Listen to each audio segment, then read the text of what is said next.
started, did you, for example, if you were going into a race and you knew someone who had loads of experience, would you then sort of tend to follow them more and keep behind them perhaps? Yeah, a bit. I was hoping they'd all look after me, and they did. And they'd take you under their wing a little bit. I like the the camaraderie down at the start of the race where you have a little chat, because there does be a little discussion about who might go in front. But when you start having some success and some winners, they don't speak to you. They don't help you out so much anymore. Yeah. I can imagine. And I suppose it's quite, well, actually, I was going to say, I suppose it'd be quite a nerve-wracking time at the post, but if everyone's sort of chatting, it probably would calm your nerves if you're just starting out. Yeah, it does. Yeah, no, that's sort of, I think, you're on board, you're on the horse now, you're there to do it. Of course you'd have adrenaline going, but it's not the most nervous time of the race for me, no. When was maybe that? I think maybe before I get legged on. I think when you're standing speaking to owners and well, the owners don't come to the races now at the moment, but yeah, when you're meeting people and speaking to them, you're kind of going through the motions. And sometimes when I'd come back in, as soon as I'm on the horse I'm fine, but sometimes I'd come back in and the same people would be speaking to me again, and I'd be thinking, did I meet you before the race? Because you're that nervous, you're not taking it in. Like, what are you hopeful then, as we start off into the year? What are you looking to achieve? I had two very, very good years where I rode sort of, well, very good years for me. I rode kind of 9 winners and then another year 11 winners, and I don't know how realistic that is this year for me, because with COVID and everything, I don't know, it's difficult. But just to continue riding, stay injury free, get as many rides as I can, and hopefully have some winners. So my own trainer, Dean Ivory, supports me a lot. But unfortunately, due to COVID, some of his owners, they've just said to him, we can't have racehorses anymore, sorry. And they've had to take them away, unfortunately. So he has reduced his number of horses significantly now. But he's given me, I ride as many of them as I can here. So I hope some of them can win. Dean himself has had a difficult few months, but he's due. They are due to start coming into form now again soon.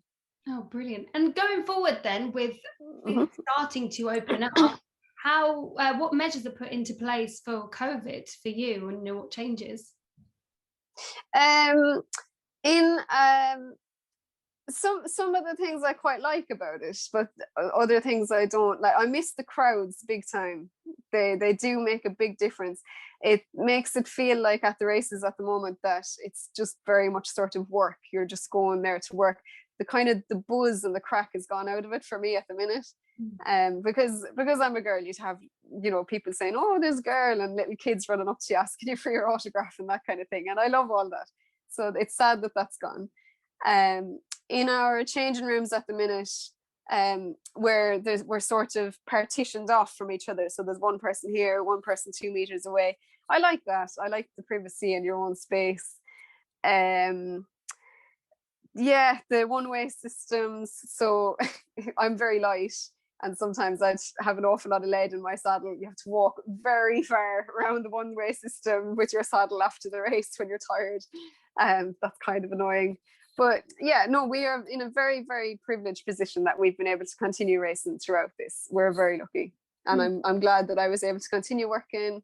And yeah, I do appreciate that we're in a privileged position. Is it hard having to wear your mask, after a race as well, especially with your body temperature being really warm and you have to put a mask on? It is, yeah. You get used to it. The masks, I like them in the beginning because if you're riding on the all weather, you don't get the kickback in your face, the sand or whatever kicking back in your face. So I liked it for that. But yeah, if you've had a really difficult horse or you're very tired at the end of the race, yeah, you can't catch your breath, but you're allowed to pull it down for a couple of seconds, catch your breath, put it back on. But it's annoying. It's not so bad here in England. It's cold. I rode in Cyprus for the winter, and yeah, we had to wear them over there in 21-degree heat, and whoa, that was hot. So what was that like, riding in Cyprus? Yeah, it was very good. So I've done a few trips over there now. This year I spent the winter there. I became champion female, but there's only myself and one other girl riding. But I'll still, I'll take it as Yeah, long as people don't definitely. ask me too many questions about it. I like being able to say it. Yeah, Yeah, definitely. I loved that. Yeah. In 6 weeks, I had 57 rides, so I was popular over there because I could do the lightweights. There's not so many jockeys ride there. There's only the one race course, so there's not all this traveling all over the country. And you do the track work there in the morning. So I was riding, kind of 11 horses every morning. My record there was 18 horses. I was quite tired after that. And in one day, I rode in every race on the card. So that was 9 races one day. And it Oh. was great to have that experience and, get fit and strong. And it was lovely to be in demand. It was very nice. So when you're not riding as much, how do you stay fit? Do you run or the gym? Yeah, I power walk. I do enjoy running, but I have an old injury that flares up sometimes, so I'll power walk. And I just do some strength and fitness exercises, and I'm working hard here every day. That's keeping me going as well. Prince Philip passed away recently. That was very sad. I met him actually in Ireland. Did So when I you? was at when I was at the racing school, we the Queen and Philip came to visit. I shouldn't call him Philip. His the Duke of Edinburgh came to visit, and the racing school, we had a sort of a display on for her at the Irish National Stud where she came to visit. And I was lucky enough to be on the equisizer, the mechanical horse, for her that day. And Philip said to me, "Oh, can you make it go any faster?" And of course, all the reporters picked up on that. So yeah, he launched me into fame for a couple of days. So Uh, that was quite nice, and it was lovely to honor him, and pay our respects by wearing the black armbands when we were race riding last week yeah. for the week of mourning. So Mm. that was nice. Would you say that was one of your most memorable moments then in like your It would career? have been, of course. Yeah, yeah, Yeah. Oh, yeah, I for love sure. Yeah, that then. yeah. I've had a 100-to-1 winner. I don't know if every jockey is able to say that. I'm quite Oh proud no, of that that's one. cool. When was that? Yeah. It was at Bath on a horse called Valentine Mist for trainer James Grassick, and it was actually his first ever win as a trainer. So that was a great day as well. That was another one of my most memorable moments for sure. What was the feeling like when you won? I didn't quite believe that I had won because I knew that I was 100-to-1. I'd ridden her before, and we'd come last every time. And as I was pushing, there was kind of 3 furlongs to go, and I was thinking, any second now they'll all come past me. And then we were still in front with 2 furlongs to go, and I was thinking, any second now they'll come. And I was still thinking that all the way to the last stride. And I think we won by, I don't know, less than half a length in the end. So that was quite cool. Wow. Oh God. Yeah. I suppose when if you've just won, are you kind of still a bit like, oh my gosh, have I really won? Because I can imagine with all the adrenaline and everything happens so quick, and then suddenly, you've won. Yeah, there was a bit of that day. Yeah, for sure. Sometimes I hate it when jockeys say, "Oh, I needed that," but I also understand it. Sometimes you'd win and you just feel a massive sense of relief, and you're thinking, "Oh, okay, I did it. I needed to do it because there was pressure from owners or trainers, or I really needed it for myself." So yeah, that's not very nice when you just feel this relief. Of course, it is nice when you've achieved it, but it's lovely to be winning regularly enough where you can really enjoy it, really enjoy the moment, and think, yes, right, when's my next one? And you get the race, you're on to the next. Yeah, that's it. Yeah. What's your favorite thing about racing in the industry? For me personally, I've had lots and lots of opportunities. I've traveled all over the world. So if you look me up, okay, at the moment I've only ridden 33 winners. But 2 of those are abroad. One was in Sweden, one was in Cyprus. And I think being a girl in the industry has been a massive advantage to me. Racing is it's a fantastic platform where boys and girls can compete on an equal level.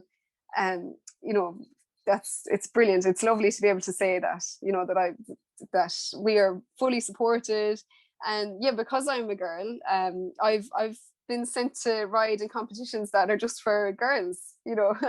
And so I've traveled to Germany, Spain, Morocco, Sweden, Abu Dhabi, all over the place. And yeah, I've had some really wonderful trips, and I've actually managed to represent my country on a few occasions. So I represented Ireland.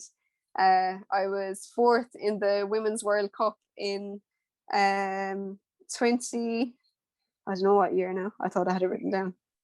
Anyway, a couple of years ago. So that was amazing.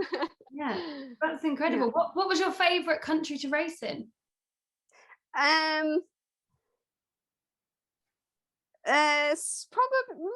I don't know, all of them. They were all very different. Yeah. I wouldn't have a favorite in particular. Cyprus, of course, because I stayed there for a longer amount of time, and you know, people wanted to use me on their horses, which was really nice. You know, sometimes I had to choose which horses I wanted to ride. And that was a lovely position to be in. Like, you know, there's more successful jockeys who are in that position every day, and it was nice to experience that. Racing is funny, like when I'm in the weigh room with all these jockeys, you know, I need to be professional and compose myself properly around them, but there's all these very successful top jockeys that, you know, I'm still in awe of a little bit. You know, they're my idols, they're my heroes, but you know, I need to, you know, be professional and be one of them while I'm with them, when really I'd love to just sit down and have a chat with them and stuff. Yeah, so it's a funny sport that way. Who is your racing hero? It would have to be Holly Doyle at the moment. Oh my God, she's just amazing. Like she just keeps achieving and achieving, and she's just amazing. She's so committed and dedicated to it. If she's not riding a horse, she's in the gym exercising, and she's small enough that she was able to afford to put on muscle and get herself really strong. And she is such a nice person.